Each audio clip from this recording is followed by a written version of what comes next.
ஆண்டவராய் இயேசு கிறிஸ்து திருவிருந்து ஆராதனையை விஸ்தாரமான ஒரு இடத்திலே சகல வசதிகளும் அடங்கிய ஒரு பெரிய வீட்டிலே தான் அதை அவர் அனுசரித்தார் என்று சத்திய வேதத்திலே நாம் பார்க்கிறோம்.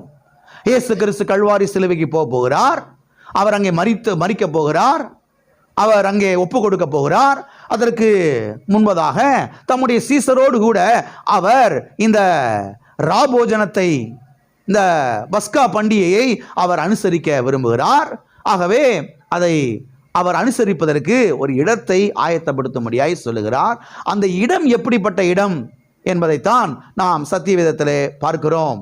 ஆண்டவராய் இயேசு கிறிஸ்து திருவிருந்து ஆராதனையை விஸ்தாரமான சகலவித வசதிகளும் அடங்கிய ஒரு பெரிய வீட்டிலே, ஒரு பெரிய ரூம்லே, அறையிலே தான் அவர் அனுசரித்தார் என்று சத்தியவேதம் சொல்லுகிறது. திருப்பிக் கொள்வோம். லூக்கா எழுதின சுவிசேஷம் 22ஆம் அதிகாரம் 7வது வசனம் முதல் 13வது வசனம் வரைக்கும். பஸ்காவை பலியிட வேண்டிய புளிப்பில்லாத அப்ப பண்டிகை நாள் வந்தது. அப்பொழுது அவர் பேதுருவையும் யோவானையும் அழைத்து, நாம் பஸ்காவை புசிக்கும்படிக்கு நீங்கள் போய் அதை நமக்கு ஆயத்தம் பண்ணுங்கள் என்றார். அதற்கு அவர்கள், நாங்கள் அதை எங்கே ஆயத்தம் பண்ணும்படி சித்தமாயிருக்கிறீர் என்று கேட்டார்கள். அதற்கு அவர், நீங்கள் நகரத்தில் பிரவேசிக்கும் போது தண்ணீர் குடம் சுமந்து வருகிற ஒரு மனுஷன் உங்களுக்கு எதிர்படுவான். நீங்கள் அவனுக்கு பின் சென்று அவன் போகும் வீட்டுக்குள் நீங்களும் போய் அந்த வீட்டு எஜமானை நோக்கி, நான் என் சீஷரோடு கூட பஸ்காவை புசிக்கிறதுக்கு தகுதியான இடம் எங்கே என்று போதகர் உம்மிடத்திலே கேட்க சொன்னார்கள் என்று சொல்லுங்கள். அவன் கம்பள முதலானவைகள் விரித்திருக்கிற மேல் வீட்டில் உள்ள ஒரு பெரிய அறையை உங்களுக்கு காண்பிப்பான். அங்கே ஆயத்தம் பண்ணுங்கள் என்று சொல்லி அனுப்பினார். இங்கே இந்த திருவிருந்து ஆராதனையை, இந்த ராபோஜனத்தை அனுசரிப்பதற்கு ஆயத்தப்படுத்தப்பட்ட அந்த இடத்தை குறித்து இந்த இடத்திலே நாம் வாசிக்கிறோம். இங்கே என்ன சொல்லப்பட்டிருக்கிறது? அவன் கம்பள முதலானவைகள் விரித்திருக்கிற மேல் வீட்டில் உள்ள ஒரு பெரிய அறையை உங்களுக்கு என்ன செய்வான்? காண்பிப்பான். அங்கே போய் ஆயத்தம் பண்ணுங்கள் என்று சொல்லி அந்த சீசர்களை என்ன செய்தார்? அவர் அனுப்பினார் என்று சொல்லப்பட்டிருக்கிறது. கம்பள முதலானவைகள் விரித்திருக்கிற மேல் வீட்டில் உள்ள ஒரு பெரிய அறையை, எவ்வளவு பெரிய அறை? எவ்வளவு பெரிய அறையா? ஒரு 10க்கு 10 ரூம் இருக்கும். ஒருத்தர் மடியில் ஒருத்தர் ஏறி உட்காந்து அட்ஜஸ்ட் பண்ணி எப்படியாவது என்ன செய்வோம்? இந்த ராபோஜனத்தை நம்ம அனுசரித்து முடிச்சிருவோம் அப்படின்னு சொல்லி அவர் என்ன செய்யலைங்க, சொல்லலை. மேல் வீட்டு அறையில், அதுவும் அதில் பெரிய ஒரு அறை என்ன செய்வான்? காண்பிப்பான். அங்கே போய் என்ன செய்யுங்கள்? ஆயத்தம் பண்ணுங்கள் என்று சொல்லுகிறார். அது மாத்திரமல்ல, கம்பள முதலானவைகள் விரிக்கப்பட்டிருக்கிற, எது விரிக்கப்பட்டிருக்கிற? கம்பள முதலானவைகள் விரிக்கப்பட்டிருக்கிற மேலறை என்று எழுதப்பட்டிருக்கிறது. இந்த வசனம் இன்னொரு மொழிபெயர்ப்பில் எப்படி வந்திருக்கிறது என்று சொன்னால், தேவையான வசதிகள் அமைந்த இடம் என்று மொழிபெயர்க்கப்பட்டிருக்கிறது. சகல வசதிகளும் அமைந்த ஒரு பெரிய அறை என்று எழுதப்பட்டிருக்கிறது. அருமையானவர்களை கவனியுங்கள். ஜனங்கள் என்ன நினைக்கிறார்கள் என்று சொன்னால், இயேசுவுக்கு இவ்வளவு பெரிய ரூம் தேவையா? இவ்வளவு பெரிய வசதிகள் அவருக்கு தேவையா? கம்பளம் அவருக்கு தேவையா? பெரிய ரூம் அவருக்கு தேவையா? வசதியான ரூம் அவருக்கு தேவையா என்று ஜனங்கள் என்ன செய்கிறார்கள்? நினைக்கிறார்கள். ஆனால் கர்த்தர் பாருங்க எங்க போய் ஆயத்தப்படுத்த சொல்றாருன்னா, மேல் வீட்டு அறையில் ஆயத்தப்படுத்த சொல்றாரு. அதுவும் நல்ல ஒரு பெரிய ரூம் என்ன செய்வாங்க, காண்பிப்பாங்க. அங்கே போய் ஆயத்தப்படுத்த சொல்கிறாரு. அது மாத்திரமல்ல, எல்லா வசதிகளும் நிறைந்த ஒரு இடம் இருக்கும். போய் அவர்களை ஆயத்தப்படுத்த சொல்லுகிறதை நாம் பார்க்கிறோம். ஆனால் ஜனங்கள் என்ன நினைக்கிறாங்க, யாரு சில கிறிஸ்தவ ஜனங்கள் என்ன நினைக்கிறாங்க, கம்பளம் தேவையா, பெரிய ரூம் தேவையா, இவ்வளோ வசதி தேவையா, ஏன் அங்கனக்குள்ள ஒரு ஓலப்பாயில் உட்காரக்கூடாதா, ஒரு பிஞ்ச பாயில் உட்காந்து அல்லேலூயா அல்லேலூயா தோத்திரம் தோத்திரம் சொல்லிட்டு போகக்கூடாதா, கம்பளிலாம் தேவையா, கம்பளை விரிச்சு அதில் தான் உட்காரணுமா, என் தரையில் உட்காந்து உட்கார முடியாதா? சில கிறிஸ்தவங்க என்ன யோசிக்கிறாங்க பாருங்க. எண்ணங்கள் தரித்திர எண்ணங்களா இருக்கிறது.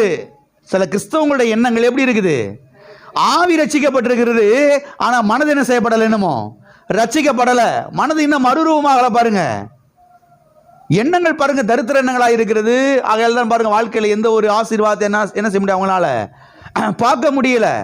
அது மாத்திரமல்ல, பரலோகத்துக்கு போனீங்கன்னா இதை விட வசதியில் அங்கே நிறைய இருக்குது. பரலோகத்துக்கு போனீங்கன்னா இதை விட பெரிய வசதியில் அங்கே என்ன செய்யுது இருக்கிறது. அதனால இதெல்லாம் பார்த்துட்டு என்ன செஞ்சிடக்கூடாது, குழம்பிடக்கூடாது. ஆகவே எண்ணங்கள் மறுரூபமாக வேண்டும். கர்த்தர் பாருங்க இங்க தெளிவாய் சொல்லுகிறார், நீங்க போய் என்ன செய்யுங்க, ஆயத்தப்படுத்துங்கள், மேல் வீட்டு அறையிலே ஆயத்தப்படுத்துங்கள், சகல வசதிகள் நிறைந்த இடத்துல என்ன செய்யுங்கள், ஆயத்தப்படுத்துங்கள் என்று அவர் இங்கே சொல்லுகிறதை நாம் பார்க்கிறோம். ஆகவே நம்முடைய தேவன் யார் என்பதை சத்திய வேதத்திலிருந்து கற்றுக்கொள்ளுங்கள். ஆண்டவராய் இயேசு கிறிஸ்து இந்த பூமியிலே மனிதனாய் வாழ்ந்த பொழுது அவர் ஒரு நாளும் தரித்திரத்தில் என்ன செய்யல, வாழல. அவர் ஏழ்மையில வாழல, அவர் பசியிலையும் பட்டினியில் என்ன செய்யல, வாழவில்லை. நன்றாகத்தான் இருந்தார், செல்வ செழிப்பாகத்தான் இருந்தார், ஐஸ்வர்ய வாழ்வுதான் என்ன செய்தார், வாழ்ந்தார் என்பதை நீங்கள் சத்திய வேதத்திலிருந்து கவனிக்க வேண்டும், கற்றுக்கொள்ள வேண்டும். கர்த்தர் பாருங்க, ஒரு நாள் ஒரு பிரசங்கியா இருக்கு பாருங்க, ஒரு காரியத்தை வந்து கற்றுக் கொடுத்தாராம். என்ன கற்றுக் கொடுத்தாராம், மகனே, நான் இந்த பூமியில மனுஷனா பிறக்கிறதுக்கு முன்னாலையும் முன்பாகவும் நான் கல்வாரி சிலுவையிலே மரித்து அடக்கம் பண்ணப்பட்டு உயிர் தெழுந்து பரமேறினதுக்கு பிறகும் ஒரு நாளும் நான் வந்து இந்த புழுதியில் நடந்ததே கிடையாது, இந்த மண்ணில் நான் நடந்ததே கிடையாது, நான் தங்கத்தில் தான் நடந்துக்கிட்டு இருக்கேன்னு சொன்னாராம். நான் அந்த பூமியில் மனுஷனா வந்ததுக்கு பிறகு தான் அந்த பூமியில் என்ன செஞ்சேன், ஒரு 33 ஆண்டுகள் வந்து அந்த பூமியில் இந்த புழுதியில் நடந்துக்கிட்டு இருந்தேன். ஆனால் அதுக்கு முன்னதாகவும் உயிர் தெழுந்து பரமேறினதுக்கு பிறகும் நான் என்ன செய்யல, இது வரைக்கும் நான் வந்து இந்த புழுதியில் இந்த மண்ணில் என்ன செய்யல, நான் நடக்கலன்னு கற்றுக் கொடுத்தாரன் பாருங்க. ஆண்டவராய் இயேசு கிறிஸ்து யார் என்பதை நீங்கள் சத்திய வேதத்திலிருந்து என்ன செய்ய வேண்டும், கவனிக்க வேண்டும், கற்றுக்கொள்ள வேண்டும். ஆகவே ஆண்டவராய் இயேசு கிறிஸ்து திருவிருந்து ஆராதனையை நல்ல ஒரு இடத்தில்தான் ஆயத்தப்படுத்தும்படியாக சீசரிடத்தில் என்ன செய்தார், அவர் சொன்னார். சகல வசதிகளும் அமைந்த ஒரு இடத்திலே தான் ஆயத்தப்படுத்தும்படியாக சொன்னார். அனைத்து வசதிகளும் உள்ள ஒரு இடத்திலே தான் அவர் ஆயத்தப்படுத்தும்படியாக சொன்னார். பெரிய ஒரு ரூம்ல தான் ஆயத்தப்படுத்தும்படியாக அவர் சொன்னார். இருக்குப்பா ஒரு புறம்போக்கு இடம் இருக்கு, ஒரு புறம்போக்கு இடம். அந்த புறம்போக்கு இடத்துல போய் ஒரு பாய் என்ன செய்யுங்க, சந்தையில் ஞாயிற்றுக்கிழமை சந்தையில் ஒரு ஓலை பாய் என்ன செய்யுங்க, பணம் பாய் செஞ்சுருப்பாங்க, பணம் ஓலையில் அந்த பாயை வாங்கிட்டு வாங்க, அதை அப்படி விரிச்சு என்ன செய்வோம், எல்லாரும் அந்த இடத்துல உட்காந்து எப்படியாவது என்ன செய்வோம், சாப்பிட்டுட்டு தோத்திரம் பண்ணிட்டு போயிடுவோம். அப்படி சொல்லலை. மேல் வீட்டறைக்கு போங்க, எல்லா வசதிகள் இருக்கும், அங்கே என்ன செய்யுங்க, ஆயத்தப்படுத்துங்கள் என்று கர்த்தர் சொல்லுகிறதை நாம் பார்க்கிறோம். வசதியான வீடு, பெரிய ரூமு.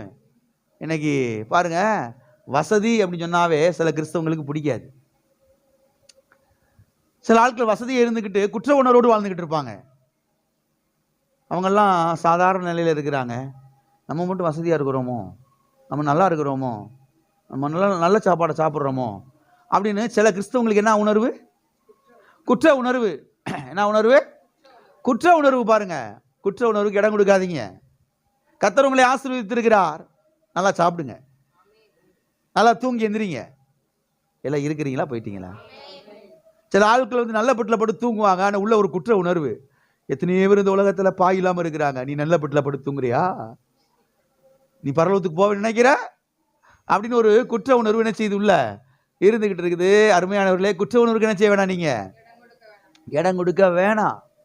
ஒரு பிரசங்கியாரை குறித்து பாருங்க, ஒரு செய்தியை கேட்டுக்கிட்டு இருந்தேன் பாருங்க.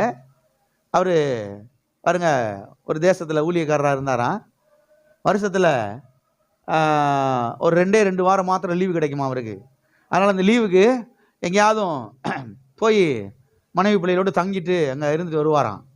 வருஷத்துக்கு 2 வாரம் தான் லீவு கிடைக்குமா அவருக்கு. மற்ற எல்லாருமே அங்கே சபையில் தான் இருக்கணும். அதனால் அடிக்கடி ஒரு இடத்துக்கு போவாராம். அந்த இடத்துக்கு போயிட்டு அந்த லாட்ஜில் தங்கிட்டு அங்கே ஒரு ஸ்விம்மிங் பூல் இருந்துச்சா பாருங்க. ஸ்விம்மிங் பூலில் தண்ணிக்குள்ளே ஒரு நீச்சல் அடித்து அங்கே குளிச்சுக்கிட்டு உள்ளே இருந்தாராம் பாருங்க. அப்படி இருக்கும்போது பாருங்க அவருக்குள்ள பாருங்க திடீர்னு ஒரு சத்தம் கேட்டுச்சான். எத்தனையோ பேர் இந்த உலகத்தில் சாப்பாடு இல்லாமல் கஷ்டப்பட்டுக்கிட்டு இருக்காங்க. எத்தனையோ பேர் இந்த உலகத்தில் ஒருவேளை சாப்பாடு இல்லாமல் கஷ்டப்பட்டுக்கிட்டு கிடக்குறாங்க. நீ இங்கே தண்ணிக்குள்ளே ஸ்விம்மிங் பூலில் நீச்சல் அடிச்சுக்கிட்டு இருக்கியா அப்படின்னு ஒரு சத்தம் கேட்குமா பாருங்க அவருக்கு. அவர் சொல்கிறாரு பாருங்க, சில வேளைகளில் தண்ணிக்குள்ளேருந்து வேகமாக வெளியே வந்து டவலை கட்டிட்டு வெளியே ஓடி வந்து, ஆண்டவரே நான் என்ன செய்ய ஆண்டவரே, என்ன பண்ண ஆண்டவரே அப்படின்னு சொல்லி பாருங்க ரூமில் உட்காந்து ஜெபம் பண்ணிட்டு இருப்பாராம் பாருங்க. ஆண்டவரே எத்தனையோ பேர் இந்தியாவில் கஷ்டப்பட்டுக்கிட்டு இருக்காங்க ஆண்டவரே, நான் இங்கே நல்ல சாப்பாடை சாப்பிட்டுக்கிட்டு இருக்கேன்னு சொல்லி அவருக்குள்ள ஒரு குற்ற உணர்வு வருமா. ஒரு நாள் கர்த்தர் கற்றுக் கொடுத்தாராம், தம்பி உன்னை புரிஞ்சுக்க, ஒன்று இருக்கிற எல்லாத்தையும் விற்று கொண்டு போய் இந்தியாவில் இருக்கிற மக்கள்கிட்ட கொடுத்ததுனால இந்தியாவில் இருக்கிற தரித்திரத்தை என்ன செய்ய முடியாது, உன்னால மாத்திர முடியாது. நீ என்னமோ நினச்சிக்கிட்டு இருக்க, உன்னை சேர்த்து சில ஆட்கள் நினச்சிக்கிட்டு இருக்காங்க, நம்ம இருக்கிற எல்லா சொத்தையும் விற்று கொண்டு போய் இந்தியாவில் கொடுத்துட்டோம்னா தரித்திரத்தை என்ன செஞ்சிடலாம். தரித்திரத்தை ஒழிக்க முடியாது. தரித்திரம் எப்போ தெரியுமா ஒழியும்? என்னுடைய கல்வாரி சிலுவையை அந்த மக்கள் விசுவாசிக்க வேண்டும். நான் கல்வாரி சிலுவையில் அவர்களுக்காக பட்ட பாடுகளை விசுவாசிக்கும் பொழுதுதான் அவங்களுடைய தரித்திரம் செய்யும், மாறும், வியாதிகள் மாறும், அவங்களுடைய பீடைகள் ஒழியும், அவங்க குடும்பத்தில் இருக்கிற சாபங்கள் ஒழிய ஆரம்பிக்கும். ஒன்றை இருக்கிறது எல்லாத்தையும் வித்து கொண்டு போய் கொடுத்தா என்ன ஆக போகுது? இப்போ 100 தரித்திரோடு 101 தரித்திரம் ஆக போகிறாங்க. நீ என்ன செய்ய போறப்ப? ஒன்றையும் சேர்த்துக்கலாம் அதில், எல்லாத்தையும் வித்து கொடுத்த பிறகு. அதனால நீ குற்ற உணர்வு இல்லாமல் என்ன செய்ய, நல்லா சாப்பிட்டு நல்லா இரு, தோத்திரம் பண்ண நீ. ஆமென். ஆகவே நான் உங்களுக்கு சொல்றேன், நல்ல சாப்பாடை சாப்பிடும் போது குற்ற உணர்வுக்கு என்ன செய்யாதீங்க, இடம் கொடுக்காதீங்க. நல்ல பெட்டில் படுத்து தூங்கும் போது குற்ற உணர்வுக்கு என்ன செய்யாதீங்க, இடம் கொடுக்காதீங்க. நீங்க இயேசுவை விசுவாசித்திருக்கிறீர்கள், கல்வாரி விசுவாசித்திருக்கிறீர்கள், அப்படியே வார்த்தை கீழ்ப்படிந்திருக்கிறீர்கள், கர்த்தர் உங்களை ஆசீர்வதித்திருக்கிறார். அதே சமயத்தில் நீங்க போய் சுவிசேஷத்தை என்ன செய்யணும், மக்களுக்கு அறிவிக்கணும். அது நம்ம மேல விழுந்த கடமையா இருக்கிறது. எல்லா வசதிகள் எதற்காக? போய் கர்த்தருடைய வார்த்தை என்ன செய்வதற்காக, அறிவிப்பதற்காக, சுவிசேஷத்தை அறிவிப்பதற்காக. படுத்து 24 மணி நேரம் படுத்து தூங்குறதுக்காக இல்லை, போய் சுவிசேஷத்தை அறிவிக்கணும் பாரத்தோடு. ஆமென். ஆத்துமாக்களை ஆதாயப்படுத்தணும், அது ஒரு பகுதி. ஆனால் இன்னொரு பகுதியில் நீங்கள் நல்ல சாப்பாடை சாப்பிடும் போது குற்ற உணர்வு இடம் கொடுக்க வேண்டிய அவசியம் கிடையாது. கர்த்தருங்க சொல்றாரு, மேல் வீட்டு அறைக்கு போங்க, பெரிய அறைக்கு போங்க, கம்பளம் முதலான வசதிகள் எல்லாம் நிறைந்திருக்கிற அறைக்கு போங்க, அங்க போய் என்ன செய்யுங்க, எல்லாத்தையும் ஆயத்தப்படுங்க. அங்கதான் இந்த வட்டம் என்ன செய்ய போறோம், நாம பஸ்கா பண்டிகை என்ன செய்ய போறோம், அனுசரிக்க போகிறோம் என்று கர்த்தர் இங்கே சொல்லுகிறதை நாம் பார்க்கிறோம். ஆமென். எனவே அந்த மனதில் இருக்கக்கூடிய அந்த தவறான எண்ணங்களை என்ன செய்யணும், பிடிங்க வெளியில எரிய வேண்டும். ஆமென். இது போதாதா, அவ்வளவு போதாதா, இதுக்கு மேலே வேணுமா, அதுக்கு மேலே வேணுமா சொல்லி என்ன செய்யக்கூடாது, குழம்பக்கூடாது. மனதை போட்டு குழப்பிக்கிற கூடாது. மனதை சரிபடுத்த வேண்டும் வார்த்தையினாலே மனதை சரிபடுத்தும் பொழுதுதான் வாழ்க்கையில செழிப்படைய முடியும். ஆமென். அது மாத்திரமல்ல, கர்த்தர் பாருங்க இங்கே லூக்கா எழுதின சுவிசேஷத்திலே 22ஆம் அதிகாரத்தில் 12ஆம் வசனத்திலே அவர் சொல்லுகிறார், மேல் வீட்டில் உள்ள ஒரு அறையை காண்பிப்பான், அங்கே என்ன செய்யுங்கள், ஆயத்தப்படுத்துங்கள் என்று அவர் சொல்லுகிறார். எல்லாம் இருக்கீங்களா? மேல் வீட்டு அறையில ஆயத்தப்படுத்துங்கப்பா. கீழ் வீட்டு அறையெல்லாம் வேணாம். கீழ் வீட்டு அறையெல்லாம் நமக்கு வேணாம், அது கொஞ்சம் டிஸ்டர்பாக இருக்கும், கீழே கொஞ்சம் புழுக்கமாக இருக்கும். மேல் வீட்டு அறைக்கு போனோம்னா வேர்த்து விறுவிறுக்காம நல்லா ஃப்ரீயாக, நல்ல ஏசி போட்ட மாதிரி என்ன செய்யும், நல்லா காத்தோட்டமாக என்ன செய்யும் இருக்கும். அங்கே என்ன செய்யுங்க, ஆயத்தப்படுத்துங்கள் என்று அவர் சொல்லுகிறதை நாம் பார்க்கிறோம். ஆமென். எனவே ஆண்டவராய் இயேசு கிறிஸ்து இந்த பூமியிலே அவர் மனிதனாய் வாழ்ந்த பொழுது அவர் வறுமையில் என்ன செய்யவில்லை, வாழவில்லை. அவர் தரித்திரத்திலே வாழவில்லை, குறைவிலே வாழவில்லை, இல்லாமையிலே வாழவில்லை. அவர் செழிப்பிலே தான் வாழ்ந்தார் என்பது நமக்கு திட்டவட்டமாய் என்ன செய்கிறது, விளங்குகிறது. ஆமென். ஆகவே நல்ல பெரிய வீடை கட்டுறது தவறு கிடையாது. எத்தனை ராமேன்னு சொல்றீங்க? நல்ல பெரிய வீடை கட்டுறது தவறு கிடையவே. ஆண்டோடைய வருகை சீக்கிரமாக இருக்கிறது, வீடெல்லாம் கட்டாதீங்க அப்படின்னு சொல்லிடுவாங்க. எப்பா வீடு ஆண்டவர் வந்தால் விட்டுட்டு போவோம். இப்போ என்ன ஆண்டவர் வந்தால் என்ன செய்ய போகிறோம்? வீடையும் பிடிச்சி தூக்கிட்டா போகிறோம். அங்கே இருக்கே அடே அப்பா, பெரிய பெரிய அரண்மனை அங்கே என்ன செய்யுது இருக்குது. அதனால் சில ஆளுக்கு அப்படி யோசித்துருவாங்க, ஆண்டவருடைய வருகை சீக்கிரம், அதனால் வீடெல்லாம் என்ன செய்யாதீங்க, கட்டாதீங்க. நான் சொல்கிறேன், நல்லா பெரிய வீடெல்லாம் கட்டுங்க. கர்த்தருடைய நாம மகிமைக்காக, இயேசு கிறிஸ்துவின் மகிமைக்காக, அவருடைய நாம மகிமைக்காக நல்ல வீடுகள் என்ன செய்யுங்க, நல்ல பெரிய பெரிய ரூம்ஸ்லாம் என்ன செய்யுங்க, கட்டுங்க. அதுக்குள்ளே ஒரு நல்ல ஒரு ஜெபரும் என்ன செய்யுங்க, கட்டுங்க. பிள்ளைகள்லாம் சேர்ந்து நல்ல குடும்பமாக சேர்ந்து ஜெபிக்கிறதுக்கு நல்ல ஒரு ஜெப அறையை என்ன செய்யுங்க, கட்டுங்க. ஆமென், ஹல்லேலூயா.